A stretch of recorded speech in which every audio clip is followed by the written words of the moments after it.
Here's what's going on at the movies. Hold on to something! Blasting into theaters is the sci-fi action film Star Trek Beyond, which finds the crew stranded and battling a ruthless enemy. Experience Star Trek Beyond in IMAX 3D. Let's make some noise.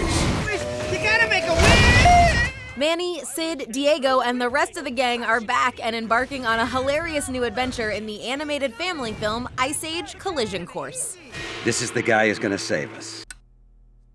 Based on a viral short film, Lights Out tells the terrifying tale of a woman haunted by a supernatural entity that only appears when the lights go out. And finally, let's find out what's hot in theaters this weekend with this week's Fanticipation. So what's your weekend ticket going to be? Let us know in the comments below. We'll see you next time on Weekend Ticket.